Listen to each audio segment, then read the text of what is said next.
there's one rule in From that controls everything. Not the monsters, not the talisman, not the curfew. Something far worse. It's a secret storytelling law the writers use to inject every single scene with unbearable tension. It's the reason a quiet family dinner can feel more terrifying than a monster attack. And once you understand this rule, you will see the show in a different lens. So today we're exposing that rule. We're breaking down the hidden narrative engine that makes every scene in this show work, and why the real horror in Fromville is not what's outside your window, it's what's happening inside your head. So the unspoken rule is this: every scene is a battlefield. The characters are not just fighting the creatures in the dark, they're fighting a second most dangerous war against the chaos in their own minds. There are the obvious smiling monsters that haunt them at night, but there's a second most dangerous monster that lives inside their heads during the day. And the show's real tension comes from watching which one will get them first. Let's start with the inner monster. The hardest part of living in Fromville is not surviving the night, as Kenny said. Have to be afraid of, but that's not the hardest part. It's what this place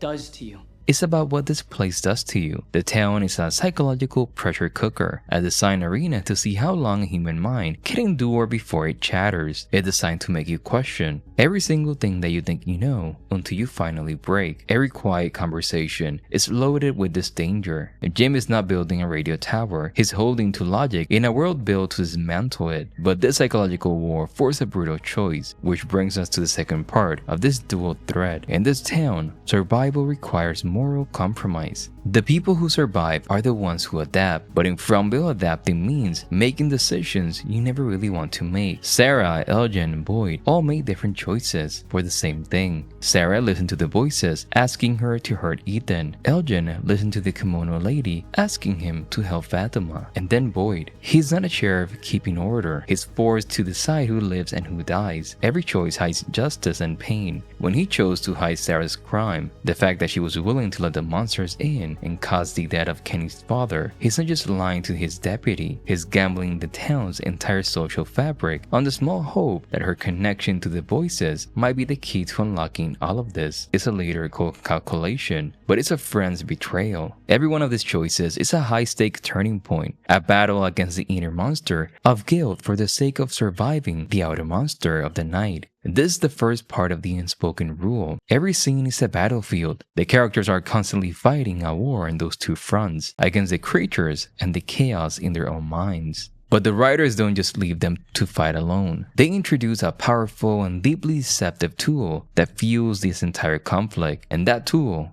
is hope. The entity running the town is not trying to just hurt the residents, it's trying to farm them for their emotional energy, and it does this by masterfully manipulating their hope. First, it gives them a purpose. The characters believe that they're on a quest. They're constantly trying to figure out why they're there and how to get out. This sense of purpose, of solving the puzzle, is the ultimate motivator. The writers feed this by constantly dropping new clues, the numbers in the bottles, nursery rhythm, divisions, and more. Each clue provides a hit of dopamine, a feeling of progress. When Jade realized the numbers might be musical notes, it's a breakthrough. When Davitta finds the bracelet, it feels like a sign. This gives them hope that they can actually win, that they can outsmart the system. But this is not a gift, it's a trap. This is the moment the writers drop the mask and spell out the rulebook for us. The town wants them to have hope, because hope is what makes them willing to endure the unimaginable. It's the reason they keep fighting instead of giving up. I mean, think about it. When Jim's radio tower seems to work, it's a moment of win, but that hope is immediately weaponized when the voice on the other end says the following: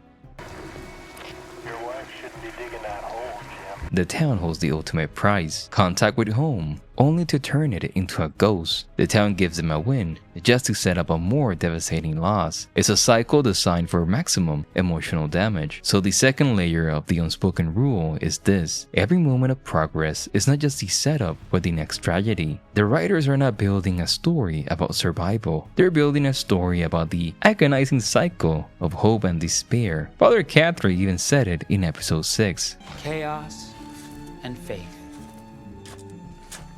That is the duality of our existence. But here's the thing about hope. It's a powerful fuel, but it burns out if the game stays the same. To keep the residents suffering, the town has to constantly change the rules. And that brings us to the final and most chaotic layer of this hidden system. To keep the residents trapped in this agonizing cycle, the town has to constantly change the rules. Constant escalation. The unspoken rule dictates that nothing can remain stable. Just when the characters or the audience think they understand the game changes. And this escalation happens in 3 different ways. First, the very rules of survival are being rewritten in real time. For 2 seasons, the residents learn that the monsters are creatures of habit. They have routines, patterns, and a predictable level of intelligence. This knowledge, as terrifying as it is, provides a sliver of control. But the ambush shatters that illusion. We know this was not a random attack. It was a sophisticated, collaborative strategy. The monsters used one of their own as bait, and this is not the first time that it happens. It happened in Season 1, and it happened in Season 3, breaking their established patterns to orchestrate a moment of maximum chaos. This is a terrifying escalation. It tells the characters that none of their knowledge is safe. Their survival guide is being rewritten always, and the enemy they thought they understood is evolving into something far more intelligent and sadistic. But the escalation is not just about the monsters. The nature of reality itself is constantly changing. Fatima's impossible pregnancy is a perfect example. She was medically told she could not have children, yet she becomes pregnant in a place where nothing is natural. This is not just a new mystery, it's a fundamental violation of the laws of nature. It evolves from what seems like a miracle into a dark body war subplot, forcing her to crave blood and discover through an ultrasound that there's nothing there. This proves that the threats in Fromville are not just external, they can literally grow inside of you, twisting the very concept of life into a weapon.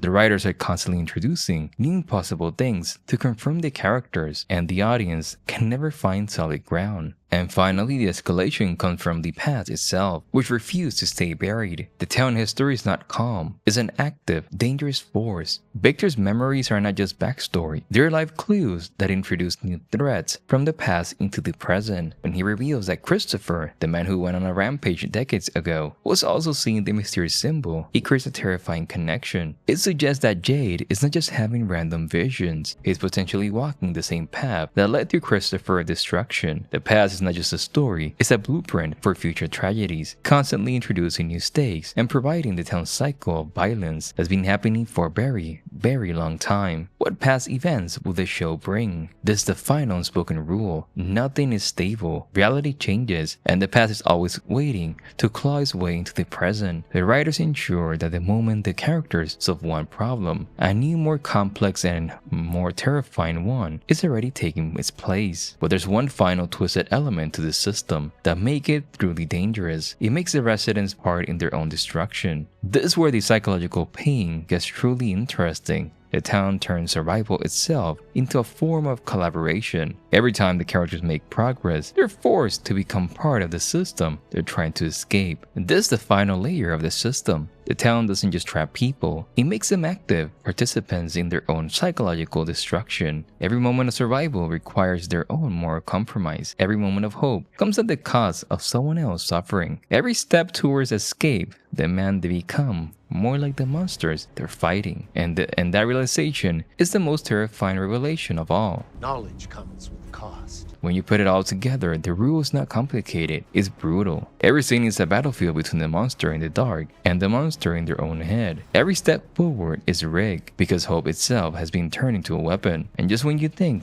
you learn the rules change. And now that you know the rulebook, you can finally see the game for what it is. This is the first real step for understanding how it all might end.